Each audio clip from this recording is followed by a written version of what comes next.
औज़ुबिल्लाहि मिनश्शैतानिर्रजीम बिस्मिल्लाहिर्रहमानिर्रहीम। शुरू अल्लाह के नाम से, उस पाक परवरदिगार के नाम से जो बड़ा मेहरबान निहायत रहम करने वाला है। नाज़रीन कराम, आज अल्हम्दुलिल्लाह 6 रमज़ानुल मुबारक की सहर नशरियात है। हम रोज़ाना कुछ ऐसी बात करते हैं जिससे मेरी ज़िंदगी में, आपकी ज़िंदगी में कुछ बेहतरी आए, तो आज एक ऐसी ही हदीस का मफ़हूम आपके सामने रखूँगी। नाज़रीन कराम, एक मरतबा रसूल अकरम सल्लल्लाहु अलैहि वसल्लम ने सहाबा कराम से पूछा कि बताओ मुफलिस तरीन शख्स कौन है। तो सहाबा कराम ने अर्ज़ किया कि हम तो मुफलिस उसे समझते हैं, रसूलुल्लाह सल्लल्लाहु अलैहि वसल्लम, हम तो मुफलिस उसे समझते हैं जिसके पास दुनिया में मालो दौलत ना हो।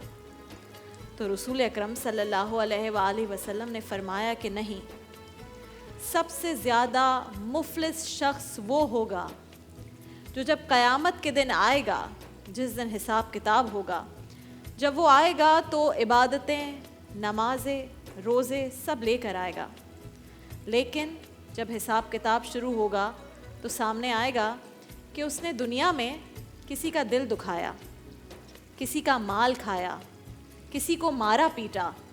तो फिर हिसाब किताब के वक्त उसकी ये नेकियां जो वो लेकर आया है, जो इबादतें साथ लेकर आया है, वो नेकियां उन अफराद को दी जाएंगी जिसके साथ दुनिया में उसने ये ज़्यादती की। और अगर ऐसे में उसकी ये सारी नेकियां ख़त्म हो गई तो उसे जहन्नुम में डाल दिया जाएगा। यानी इन तमाम नेकियों का, इन तमाम इबादतों का कोई फ़ायदा नहीं रहेगा अगर उसने लोगों से ज़्यादती की होगी दुनिया में, क्योंकि उस रोज़ इन लोगों ने अगर उसे माफ़ नहीं किया होगा तो वो सारी नेकियां उन लोगों को दे दी जाएंगी। इसकी नेकी ख़त्म हो गई तो उसे जहन्नुम में डाल दिया जाएगा। वो होगा मुफलिस तरीन शख्स। ये मैंने मफ़हूम सही मुस्लिम में मौजूद एक हदीस पाक का मफ़हूम आपके सामने रखा। रसूल अकरम सल्लल्लाहु अलैहि वसल्लम ये भी फरमाते हैं कि बेहतरीन मुसलमान वो है जिसके हाथ और ज़ुबान से दूसरा शख्स महफूज रहे। तो आप अपने बारे में सोचिए कि क्या आप ऐसे हैं कि आपकी ज़ुबान से, हाथ से बहुत लोग महफूज रखते हैं दूसरों को, लेकिन क्या आपकी ज़ुबान से दूसरे लोग महफूज हैं? क्या आपने उसको कभी ऐसी ज़ुबान इस्तेमाल नहीं की, किसी के बारे में कुछ गलत नहीं कहा, किसी के बारे में गलत अफवाह नहीं फैलाई? ये हम बड़ी आसानी से, जो होता है ना रूमर्स फैलाना, और आजकल तो बहुत ज़्यादा है। एक आपके पास कोई चीज़ किसी के भी बारे में आई व्हाट्सएप पर, आपने बग़ैर कोई जांच किए 10 और लोगों को भेज दी। ये आप अपने हाथ से और ज़ुबान से उस शख्स के लिए बुरा कर रहे हैं। तो इसका हिसाब होगा कि सब हमें मालूम होना चाहिए। अपने उलमाए दीन से इस पर बात भी करेंगे, लेकिन आज इस ट्रांसमिशन के आगाज़ में जैसे हमेशा करते हैं, मुल्क के मशहूर व मारूफ कारी ज़ैनुल आबिदीन साहब ने क़िरात कुरान पाक की। आपका बहुत शुक्रिया कारी साहब। और हमारे साथ अलहाज इमरान शेख अत्तारी साहब मौजूद हैं। आप सब जानते हैं कि एहसास रमज़ान ट्रांसमिशन की सहर जो नशरियात है उसके इस हिस्से में हमारे साथ तशरीफ़ फरमा होते हैं अल्लामा कौकब नूरानी उकाड़वी साहब, मारूफ आलिम दीन है। अल्लामा साहब अस्सलामु अलैकुम व रहमतुल्लाह। वालेकुम अस्सलाम व रहमतुल्लाह। 6 रमज़ान मुबारक। इंशाअल्लाह कुछ ही देर में हम अपना रोज़ा इख्तियार कर लेंगे।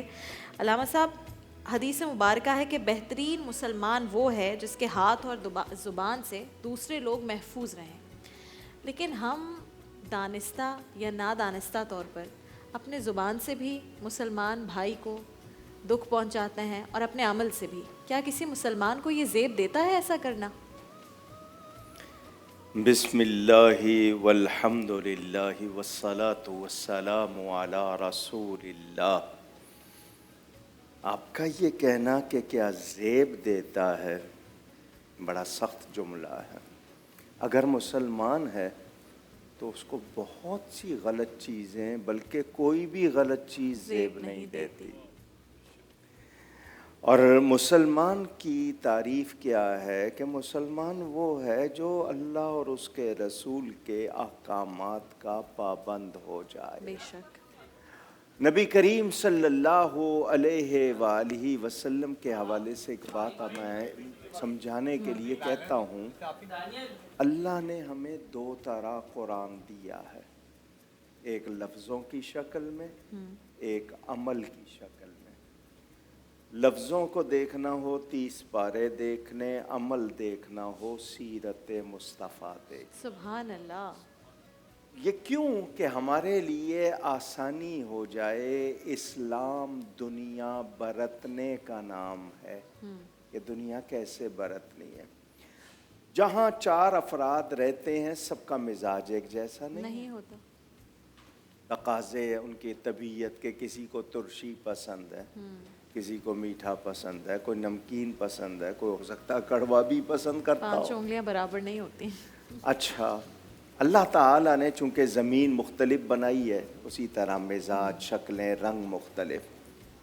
मुझे कोई हक़ नहीं पहुँचता कि मैं किसी की दिल आज़ारी करूं, यानी उसके दिल को दुख पहुंचाऊं। हाँ, मैंने हक बात कहनी है, और हक बात कहने से कोई दुखता है उसकी मुझे परवाह नहीं है। अच्छा।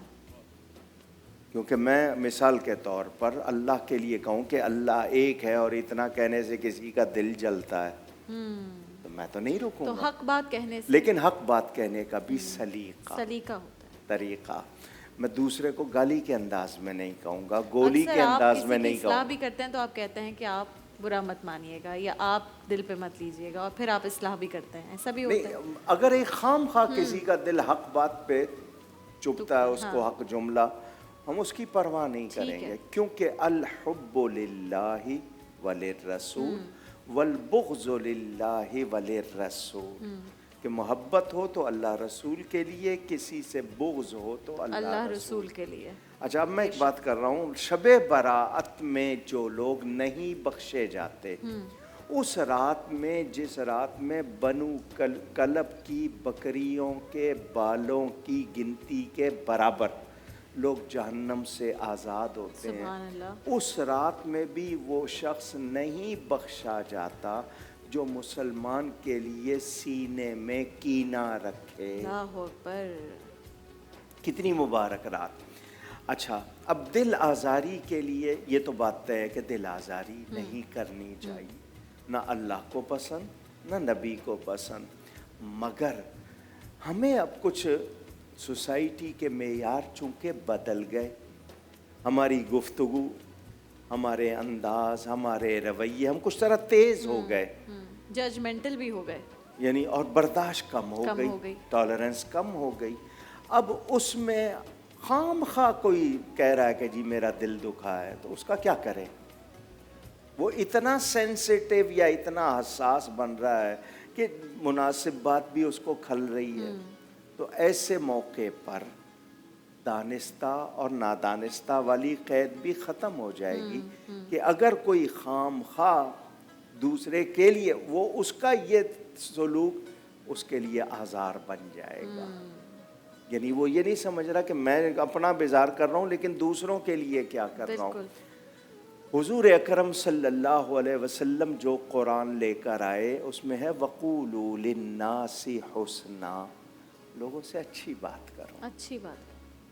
अच्छा, अच्छी बात कहने पर भी सवाब मिलता है, मुस्कुरा के कहने पे ज्यादा सवाब मिलता है। अच्छा, आप अच्छे अंदाज में नहीं कहेंगे तो अगला कबूल कैसे करेगा? हमारे यहाँ पता नहीं क्यों ये मिजाज बन गया था कि दीन की कोई भी बात करनी है डांट के करनी है, वो अगला पहले से तैयार है कि जी मौलाना साहब तो सुनाएंगे, गर्मा गर्म सुनाएंगे। आपने लेकिन एक मिसाल कायम की ना, आप बड़े धीमे लहजे में मुस्कुरा के सब चीजें बताते जो है ना। ये जब से मैंने इन्हें देखना शुरू किया है, एक इनकी मुनफरिद बात ये मुस्कुरा कर बताते हैं हर चीज, इसलिए आपको बेहद पसंद है। हमें कोशिश करनी है क्योंकि हमने बात पहुंचानी है। मैं पहले ही रोब डाल दूं, वो कहेगा जनाब के ठीक है, बस उस वक्त तो मान लिया, बाहर निकलेगा नहीं याद और होगी ये ना भी असर। अगर कोई ये समझे कि ये जो बात बताने लगे हैं ये कोई बहुत मुश्किल बात है या ये कर नहीं पाते, आप इतने आसानी से अगर कोई चीज समझा रहे हैं। दिल बादशाह है, जिस्म में दिल बादशाह है, पूरा जिस्म रियाया है। मैं एक जुमला आपको सुना देता हूँ, शायद आपने नहीं सुना होगा। पूरा जिस्म रियाया है, दिल बादशाह है। तो हुकूमत किसकी हुई जिस्म पर? दिल की। दिल की। जो दिल चाहेगा वही रियाया करेगी। सुभान अल्लाह। ठीक है ना? ऐसा ही है। तो इस दिल पर अगर नबी की हुकूमत हो जाए, सुभान अल्लाह, तो फिर दिल वही चाहेगा जो नबी का हुक्म है, और फिर पूरा जिस्म खुद ही पाबंद हो जाएगा। सुभान अल्लाह, सुभान। तो हम दिल में मोहब्बतें, खुशबुएं रखें, ये दिल मदीना बने, ये कीने की जगह ना बने। सुभान अल्लाह। तो कोशिश करनी है कि मुझसे मुझको भी और दूसरों को भी तकलीफ कोशिश करें दिल मदीना बने, कीने की जगह ना बने। इतनी खूबसूरत बात की अल्लामा साहब ने, और इसी के साथ हम अपना बाकायदा जो सेगमेंट है क़यामत से पहले उसका भी आगाज़ करते हैं। अल्लामा साहब, आज कौन सी क़यामत की निशानियाँ जी हैं मैंने जिस पर आप बात जिक्र शुरू करेंगे? किया हुआ है हज़रत सैयदना इमाम इमाम महदी महदी का, रज़ी। उसी को मैं आगे बढ़ाऊंगा। ठीक है। ये बैअत मक्का मुकर्रमा में जब ये ज़ाहिर इनका ऐलान होगा, मक्का मुकर्रमा में ये आशूरे की शब में, शब आशूर में इनकी बैअत होगी। ठीक है। विलादत गाह से, अब विलादत गाह मक्का है या फ़लस्तीन है, इसमें इख्तलाफ है। ठीक है। हिजरत करके बैतुल मक़दस जाएंगे। अच्छा। जब ये हिजरत करेंगे, एक अजीब बात है, मैं ख़ुद उस पर ज़रा थोड़ा सा लरज़ जाता हूँ। मदीना मुनव्वरा कुछ अरसे के लिए वीरान हो जाएगा। अल्लाह अकबर। समझ नहीं ये आती, कैसे?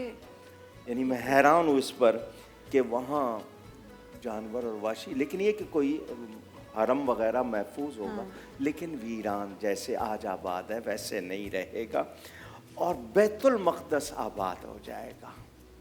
अल्लाह अकबर। ये अल्लाह जानता है।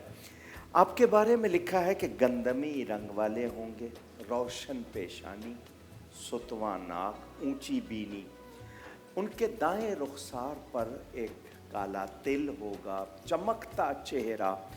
तो अरबों जैसा उनका रंग होगा, लेकिन जसामत जैसे इसराइली मर्द होते हैं। अच्छा। उस इलाके के ठीक है। मर्दों जैसा।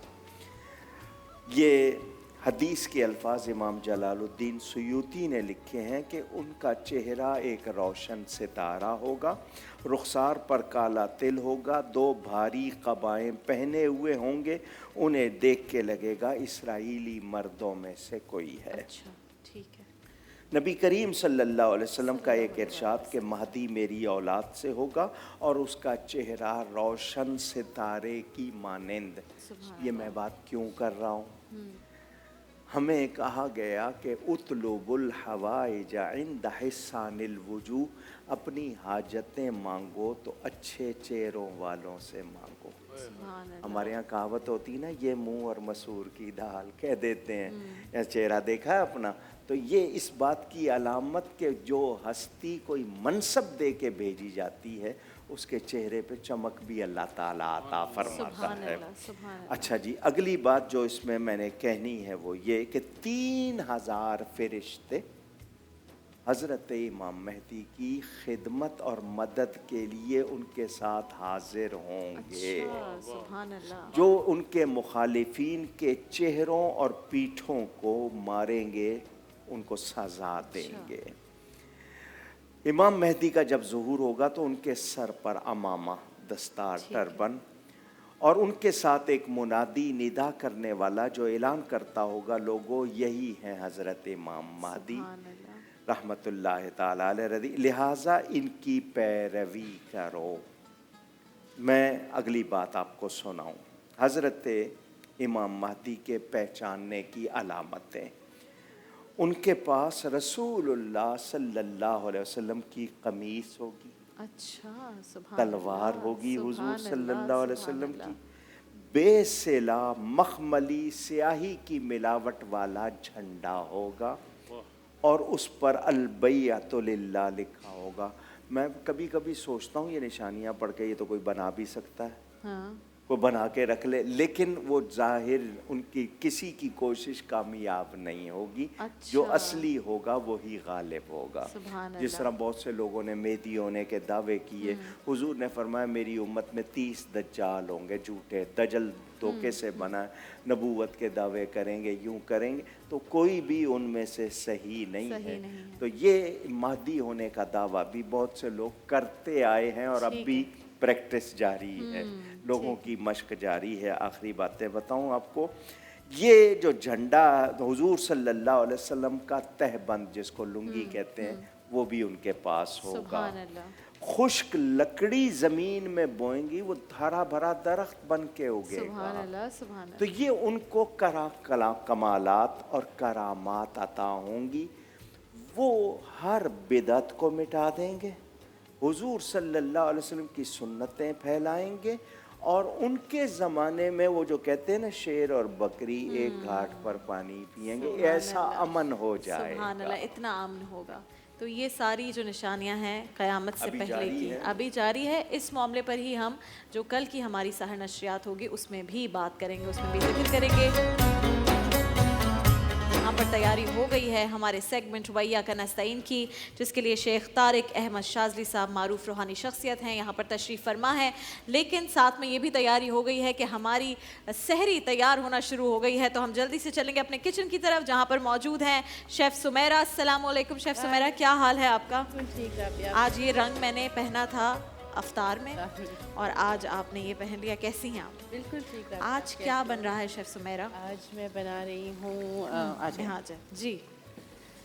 एनर्जी की ज़रूरत होती है बहुत, मुझे तो बहुत ज़्यादा। होती है। 4 बजे के बाद तो फिर ऐसे लगता है ना कि बस अब तो मैंने खजूर और केले की स्मूदी, ओह दही भी चली ज़बरदस्त। जाएगी, बनाना ठीक भी है। चला और जाएगा, खजूर खजूर भी भी चली जाएगी, तो ज़बरदस्त। एनर्जी हो जाएगी। बिल्कुल ठीक है। साथ ही मैंने कहा हल्की सी आलू की भुजिया, आलू की भुजिया बिल्कुल simple और सी recipe। स्मूदी, बिल्कुल। ज़बरदस्त, ये बड़ी अच्छी चीज़ है। अच्छा, हम देखें अफ्तार में आप देखते हैं हम बड़े एहतमाम के साथ आपको डिशेस सिखा रहे होते हैं, उसमें टाइम भी बहुत ज़्यादा होता है और आप बड़े एहतमाम से चीज़ें बना सकते हैं। सहर के लिए घरों में भी ना टाइम ज़्यादा होता है और आप बस चाहते हैं कि हम कोई सिंपल और इजी रेसिपीज़ बताएं, तो शेफ़ सुमेरा को हम लाए ही इसलिए हैं कि ये आसान रेसिपीज़ बताती हैं, साथ ही हेल्दी भी हो, थोड़ा सा हेल्दी भी हों। शेफ़ सुमेरा इंग्रेडिएंट्स बता दें ताकि हमारे बिल्कुल, ये नाज़रीन मैंने नोट कर क्या लें, फिर किया है अपने राबिया, मैंने ये स्टार्ट कर लिया था सिर्फ तेल गरम करके, उसमें साबुत धनिया, आ रही है। साबुत लाल मिर्चें और एक टमाटर स्लाइस करके, साबुत धनिया, साबुत लाल मिर्चें और और टमाटर। एक टमाटर स्लाइस ठीक है, करके। और अब ज़रा से टमाटर जब नरम हो जाएंगे फिर हम इसमें 3 आलू स्लाइस है, किए हुए slice, ये डालेंगे ठीक और है। साथ में थोड़ा सा हरा धनिया, हरी मिर्चें, ओके, that's it। और इसको हम दम पे छोड़ देंगे। ज़बरदस्त। ये जो साबुत लाल मिर्चें हैं इसी के फ्लेवर में ये और साथ में स्मूदी भी हो जाएगी। ज़बरदस्त, थैंक यू शेफ़ सुमेरा। हम आते हैं जब ये चीज़ें तैयारी के मराहिल में होंगी और हम जल्दी से अब बढ़ते हैं वैया का नस्ताइन की जानिब और शेख साहब के लिए आज जो भी कॉल्स हैं वो भी लेना शुरू करेंगे। लेकिन पहले मैं शेख साहब, मेरे पास जो आए हुए हैं सोशल मीडिया पे क्वेश्चंस, उसमें से मैं कुछ बता देती हूँ। ये है सवाल जनाब जो फेसबुक पे हमारे पास आया है। नमाज के दौरान वसवसे बहुत आते हैं, नमाज में खलल पड़ता है, कोई ऐसा अमल बताएं जिससे वसवसे पैदा ना हो और ख़यालात जहन में ना आए नमाज के दौरान। बिस्मिल्लाहिर्रहमानिर्रहीम। इसके लिए बेहतरीन अमल ये है कि हम नमाज को बामानी पढ़ें, उसके मायनों पर तवज्जो दें ज़रा से। अगर हम मानों पे तवज्जो देते हैं तो फिर वसवसे कम से कम होते चले जाते हैं और हम आयत और उसके तर्जुमे पे तवज्जो देते हैं तो उसके मानी भी हमारी समझ में आते रहते हैं और हम ये भी जानते हैं कि हम अपने रब से क्या कह रहे हैं, क्या कह रहे हैं, वो क्या गुफ्तगू है क्या जो हम कर गुफ्तगू हो रहे हैं रही है दिन में ये। 5 दफ़ा। ठीक है, बिल्कुल। तो हमारे साथ एक कॉलर भी मौजूद है। अस्सलाम वालेकुम, कौन कहाँ से? वालेकुम अस्सलाम। जी कहिए, क्या कराची से। सवाल है शेख साहब के लिए? हाँ जी, मेरा एक कज़न है असद, ठीक है, उसे वो एक ये बीमारी है, मतलब कि अचानक से बेहोश हो जाता है। हाँ जी, ठीक है, और अचानक से बेहोश हो जाता है और कोई चीज़ हाथ में पकड़ी हो तो वो गिर जाती है अचानक से ना, ठीक है, और दांत है वो एक दूसरे से चिपक जाते हैं और जिस्म भी अकड़ जाता है। अच्छा, सही है। हाँ जी, शेख जी। साहब, इसके लिए बेहतरीन अमल ये है कि सूरह बकरा आयत नंबर 102 सूरह बकरा आयत नंबर 102। जी, ठीक है। अगर उसके कानों में पढ़ के दम की जाए तो बहुत जल्दी अफाका होता है, यानी कि हर कान में 3-3 बार, पहले सीधे कान में दम की जाए और फिर उल्टे कान में दम की बड़ा जाए। तकलीफ दे होगा इस जी, बच्चे के लिए भी। अच्छा, अगर लड़की है तो पहले उल्टे कान में दम की जाए और फिर सीधे कान ये में भी दम है की जाए। मसला। अच्छा, जी, कि अगर और- लड़की है तो पहले जी पहले उल्टे हाथ में। जी, और इसके लिए एक नुस्खा भी बहुत बेहतरीन है, अगर क्या वो है? इस्तेमाल करें। जी जी बताइए। ये ख़ास तौर पे बेहोश होने वालों और मिर्गी वालों के लिए जिनको क्या इस है तरह की बताइए? शिकायत हो। 6 माशा सफ़ेद मिर्च, ठीक है। दखनी मिर्च, 1 तोला हींग, 5 तोला अकरकरा, 5 तोला सिरका सेब का और 10 तोला शहद। अच्छा, ये ठीक है। सब चीज़ें अगर मिक्स करके वो पाउडर बना लें उन चीज़ों का, और इन चीज़ों को मिक्स कर लें और आधी आधी चमची सुबह शाम दें तो कुछ अरसे में इससे बिल्कुल निजात मिल मिर्गी जाती के है। दौरों से भी बिल्कुल उसके निजात लिए मिल भी है ये। ज़बरदस्त जी, ये बड़ा अच्छा नुस्खा है और मैं फिर थोड़ी देर में मैं ये अपनी जो सोशल मीडिया टीम है उनसे भी कहूँगी कि इनसे पूछ के सोशल मीडिया पर भी लगाएं, फिर आप हमारे फेसबुक और दूसरे पेजेस पर भी इसको हासिल कर सकते हैं। एक दफ़ा और बता दें अगर शादी साहब। 6 माशा यानी कि 5 ग्राम सफ़ेद दखनी मिर्च, ठीक है, 10 ग्राम हींग, हींग, जी असली हींग लें, जी जी ठीक है। और 50 ग्राम अकरकरा, अच्छी ये एक बूटी है, बूटी है। और 50 ग्राम सेब का सिरका, सेब का सिरका जो एप्पल साइडर जी, विनेगर होता है, जी, ठीक जी, है। और 100 ग्राम शहद खालिस। ठीक है, ये तीनों चीज़ों को इनको पाउडर कर लें, तीन चीज़ों को, और इन दोनों चीज़ों को मिक्स कर लें इसके अंदर। पाउडर बना के उन 3 चीज़ों का और जी। फिर एप्पल साइडर विनेगर और शहद में मिला दें और मिक्स ये करके 1-1 रख लें। चम्मच दें, आधी आधी चमची चम्मच सुबह शाम लें, बिल्कुल ठीक है, बिल्कुल खाने के ज़बरदस्त। बाद, कम से कम आधे घंटे बाद। ठीक है जी, ये आ गया मिर्गी। अगर आपके बच्चे इस मरज़ में मुब्तला हैं या कोई भी घर में ऐसा है तो उनके लिए शुरू कीजिए। और शेख साहब जैसे फरमा रहे हैं, अल्लाह की अगर हुक्म हुआ तो ये बीमारी और छोटे चली बच्चे के जाएगी। लिए माँ अपनी उंगली से लेके चटा दे। हाँ, क्योंकि वो हींग तो ज़ाहिर है उसका बड़ा फिर वो असर होता है। अच्छा जी, हमारे साथ एक कॉलर भी है। अस्सलाम वालेकुम, कौन कहाँ से? वालेकुम वालेकुम अस्सलाम जी, मैं महरीन बात कर रही हूँ कराची। जी, कहिए। मेरा शादी से सवाल है कि मुझे किडनी में इंफेक्शन और स्वेलिंग है। किडनी में इन्फेक्शन है? हाँ जी, किडनी में इंफेक्शन है, स्वेलिंग है। मैंने बहुत इलाज करवाया है, होम्योपैथी हर तरह का, मुझे अफाका नहीं हुआ। और दूसरा ये कि मेरे ना जी जी, जब भी कहिए। मुझे प्रेगनेंसी होती है 2 मंथ के बाद मेरा मिस कैरेज होगा। अच्छा, चले और ठीक है। ऐसा जिसे पूछना है कि मुझे हर्बल कोई ट्रीटमेंट बता दें और वज़ाइफ बता दें, मेहरबानी। ठीक है, हम एक एक करके पूछ लेते हैं। शेख साहब, एक तो ज़ाहिर है वो किडनी का इन्फेक्शन उन्होंने बताया, प्लस कह रही हैं कि जब भी प्रेगनेंसी होती है तो फिर 3 महीने बाद जो है वो मसाइल होते हैं और फिर मिसकैरेज हो जाता है। किडनी के इन्फेक्शन के लिए बेहतरीन चीज़ है लाजवंती और गोखरू। लाजवंती, ये गोखरू। बीज होते हैं ठीक है। लाजवंती के। लाजवंती और गोखरू 3-3 ग्राम लें और इसका जोशांदा तैयार करें, कहवा बनाएं और पी लें। अच्छा दिन में 2 दफ़ा करें तो इंशाल्लाह ताला किडनी का इन्फेक्शन ख़त्म हो जाएगा बिल्कुल। अच्छा, ज़बरदस्त जी हाँ। ज़बरदस्त। और जो वो शिकायत बता रही हैं उसके लिए ये है कि एक आधा पाव अजवाइन और 1 छटाक काली मिर्च, इनको पीस के अपने पास रख लें ठीक है। और इस पे सूरह शम्स 40 दफ़ा पढ़ के दम कर लें। सूरह शम्स जी, 40 दफ़ा हाँ, पढ़कर दम दम कर करके लें। रखें। ठीक है। और इसमें से 1 ग्राम सुबह शाम इस्तेमाल करें, इंशाल्लाह ये शिकायत बिल्कुल ख़त्म हो सुभान जाएगी। अल्लाह, सुभान अल्लाह, बिल्कुल ठीक है। और ये किडनी इन्फेक्शन के लिए भी कोई दुआ है? किडनी इन्फेक्शन के लिए सूरह हशर का आखिरी रुकू, सूरह अगर- हशर का आखिरी रुकू। जी, उसी जोशांदे पे दम करके 3 दफ़ा पी लें तो बेहतरीन है फिर ये। ठीक है, बिल्कुल ठीक है। अच्छा, एक और मेरे पास जो सवाल है, ट्विटर पर ये सवाल मुझे भेजा है। कहती हैं कि मेरे बच्चे की उम्र 8 बरस है लेकिन वो बहुत कमज़ोर है। डॉक्टर्स कहते हैं कोई बीमारी नहीं है लेकिन मेरा बेटा बहुत दुबला है, कमज़ोर है। मैं चाहती हूँ सेहतमंद हो जाए। 8 साल की इसकी उम्र है। कोई वजीफ़ा बता दीजिए इसके लिए। उसके लिए बेहतरीन वजीफ़ा है या कवियो या मतीनो या कवियो या मतीनो, अल्लाह के नाम। ये एक तस्बीह पढ़ के और 3 दाने बादाम पे दम करके उसको खिलाएं। बादाम तो वैसे ही ज़रूरी हैं, देने चाहिए बच्चों को, हमेशा इंशाल्लाह देने बेहतरीन हो चाहिए। जाएगा। ठीक है, या कवियो या या मतीनो, एक आपने तस्बीह। एक तस्बीह पढ़नी है और 3 बादाम पर दम करके बच्चे को खिला दें, निहार मुँह जी। खिला दें। ठीक है, तो ये भी हमारे सामने आ गया। अब एक सवाल है शेख साहब, अगर आप इसका बताएं। खातून कहती है मैंने ख्वाब देखा है कि मेरे एक एक करके सारे दांत गिर गए हैं, क्या इस ख्वाब की कोई ताबीर है? यानी कि इसमें बुरा मानने वाली बात नहीं है, क्योंकि ख्वाब है ये और ख्वाब की एक ताबीर है कि वो कोई ऐसी बात अपने मुंह से निकालेंगी जिससे फिसाद पैदा हो। अच्छा, तो एहतियात करें। जी, इस बात से एहतियात बरतनी चाहिए और एक बदगोही से एहतियात बरतनी चाहिए। अच्छा, ठीक जी। है। तो ऐसी बात कोई ज़ुबान से ना निकालें जिससे फसाद पैदा हो सकता हो। आपके ख्वाब में आया है तो ज़ाहिर है फिर आपको इससे एहतियात करने का वक्त मिल गया है। हमारे साथ एक कॉलर भी हैं। जी अस्सलाम वालेकुम, कौन कहाँ से? जी, मैं नसीम जंग से बोल रही हूँ। जी कहिए, क्या आप मसला अपना शेयर करना चाहेंगी और उसका हल जानना चाहेंगी? जी, मेरा बेटा, उसकी उम्र है 17 साल। ठीक है। उसने 14 साल बिल्कुल नॉर्मल जिंदगी गुजारी है, बिल्कुल ठीक रहा है। 14 साल के बाद उसकी एक टांग का मसला बना, वो सही चल नहीं सकता था, टांग को घसीट के चलता। फिर ऐसा ऐसा वो ज्यादा होने लगा, फिर दूसरी टांग भी, अब दोनों टांगें ना घसीट के चलता है। डॉक्टर से चेक करवाया, MRI करवाया तो डॉक्टर बताते हैं कि दिमाग की वजह से ये टांगों का मसला है। पहले 14 साल तक बिल्कुल ठीक था? बिल्कुल नॉर्मल, बिल्कुल ठीक था। ऐसे एहसास ही नहीं होता था कि इसको कभी कोई बीमारी भी होगी, बिल्कुल सेहतमंद था। 14 साल वो बिल्कुल ठीक रहा है। डॉक्टर्स ने उसके क्या बाद बताया है? टांगों का डॉक्टर्स मसला है, ने बाकी सेहत ठीक है, हाजमा बाकी सब कुछ ठीक है, चल ठीक नहीं है, सकता। तो सिर्फ डॉक्टर टांगों का बताते हैं कि कोई दिमाग का मसला है, अच्छा। दिमाग के किसी पट्टे का कोई मसला है।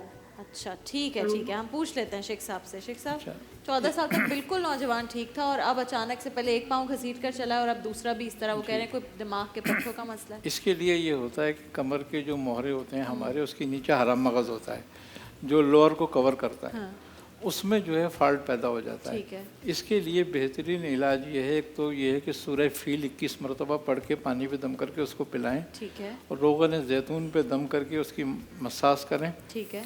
और दूसरी एक जड़ी बूटी आती है अमर बेल। अमर बेल, जी। हाँ, बिल्कुल। खुश्क लेके इसको पीस लें। अच्छा। और इसको पीस के जितनी ये हो, मिसाल के तौर पर एक पाव अगर ये है तो एक पाव इसमें मिश्री वगैरह या शक्कर वगैरह मिला के रख लें। ठीक है। और 1 चमची सुबह शाम उस बच्चे को खिलाएं। अमर बेल जो जड़ी बूटी होती है पंसारी से इजीली मिल जाएगी वो, और उसके अंदर शक्कर या फिर हाँ उसके हम वजन वो हो जाए, जी पीस लें और वो तो ताकि टेस्ट अच्छा हो जाता है उसका। तो उसको 1 चमची सुबह 1 चमची शाम अगर ये उसको पानी से दें तो इंशाल्लाह ताला ये शिकायत उसकी अच्छा, दूर हो जाएगी। माशाल्लाह माशाल्लाह, बहुत शुक्रिया शेख साहब, आपने इतने सारे मसाइल का ये हल बताया।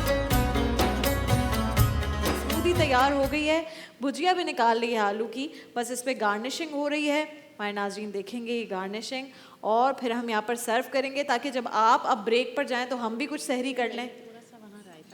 जी, ये ज़बरदस्त रायता भी तैयार हो गया है, जीरे वाला रायता। ये तो वैसे ही बहुत अच्छा है, मुझे तो रायता मैं तो वैसे ही खाती हूँ। ठीक है, आ जाए आप शेफ से, मेरा खुद सर्व करें। आपने हमारे लिए सहरी बनाई है और हम ये सहरी खाएंगे। आप भी जल्दी जल्दी अपनी सहरी कर लेंगे। कुछ ही देर में कराची में भी फिर अज़ान फजर का वक्त हो जाएगा। वक्त है हमारे सेगमेंट रब्बे ज़िदनी इल्मा का। ख़वातीन की 3 टीम्स हमारे पास माशाल्लाह आज आ गई हैं। अस्सलामु अलैकुम वरहमतुल्लाह, कैसी हैं आप तीनों? और 6 लड़कियां, ठीक हैं। हमारे साथ है जनाब टीम ए फातिमा जिना में मारिया गौहर और सैयदा बिस्मा ज़िया। टीम बी बेगम राना लियाकत अली में है ताबा सगीर और रमशा सगीर। टीम सी आबादी बानो बेगम टीम में है आलिया अब्बास और गाजिया जैदी। आप तीनों टीम्स के लिए मैं बता दूं कि हम एक ही राउंड में कोशिश करेंगे कि फैसला हो जाए कौन आज जीत रहा है और कौन नहीं। लेकिन अगर ऐसा ना हो सका तो हम एक सवाल करेंगे, बजर राउंड का सवाल, और अगर उसमें भी नहीं हो सका तो दूसरा सवाल। इस तरह हम देखेंगे कितने सवालों की ज़रूरत पड़ती है, लेकिन मुमकिन तौर पर पहले ही राउंड में इस बात का हो जाएगा फैसला। तो टीम ए आप तैयार हैं? 4 सवालात और हर सवाल के 4 ऑप्शंस। टाइम निश्ता, वक्त का मुकाबला सख्त, ठीक है। पहला सवाल, तरतीब के लिहाज से सूरह राद किस नंबर पर है? तरतीब के लिहाज से 9, 11, 13 या फिर 15? 15 जवाब गलत है, 13वें नंबर पर है सूरह राद। आपसे मेरा दूसरा सवाल टीम ए, हजरत हमजा रजी अल्लाह ताला अन्हु किस गज़वा में शहीद हुए? आपके ऑप्शंस हैं गज़वा बदर, गज़वा खंदक, गज़वा ओहद या फिर गज़वा तबूक। गज़वा ओहद जवाब बिल्कुल दुरुस्त है।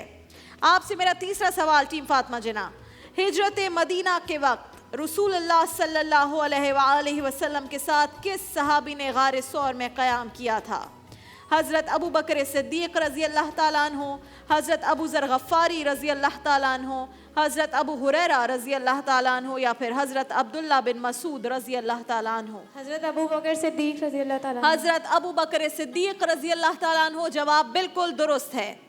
तो 3 सवालों में से एक का आपने गलत जवाब दिया, 2 का बिल्कुल दुरुस्त जवाब दिया। आपसे टीम फातिमा जिना मेरा आखिरी सवाल, पाकिस्तान का सबसे बड़ा ज़रई म्यूज़ियम किस शहर में है? फैसलाबाद, लाहौर, मुल्तान या फिर कराची? लाहौर आपका जवाब बिल्कुल गलत है, फैसलाबाद। यानी कि 4 में से आपने 2 के जवाबात सही दिए। जो ज़रई म्यूज़ियम है सबसे बड़ा और बड़ा कमाल का वो म्यूज़ियम है, आप फैसलाबाद जाएं तो ज़रूर देखिएगा। टीम बी, टीम बेगम राना लियाकत अली खान, आपसे मेरा पहला सवाल, आयतुल कुर्सी सूरह बकरा की कौन सी आयत को कहा जाता है? आयतुल कुर्सी जो यहाँ पर हमने लिखवाई है, देखें कौन सी आयत को कहा जाता है? आयत 254, 253, 255 या आयत नंबर 256? 254, 253, 255 या 256? 254, 253, 255 और 256?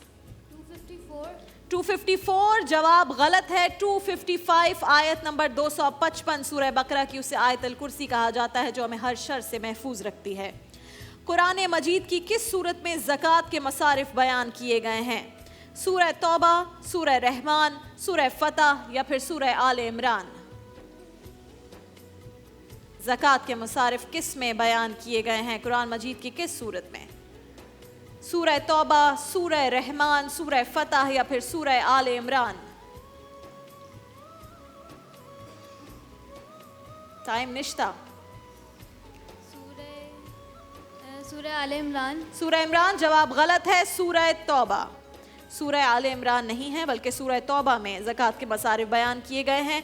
आपसे मेरा तीसरा सवाल, सुई की इजाद किस पैगंबर से मंसूब है? सुई की इजाद किस पैगंबर से मंसूब है? हज़रत इब्राहीम अलैहिस्सलाम, हज़रत इस्माईल अलैहिस्सलाम, हज़रत इदरीस अलैहिस्सलाम या फिर हज़रत मूसा अलैहिस्सलाम?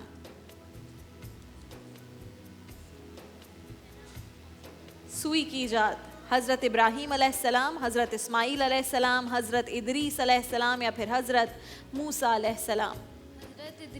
हज़रत इदरीस अलैहिस्सलाम जवाब दुरुस्त है। पाकिस्तान की पहली कमर्शियल पायलट खातून का नाम बताइए।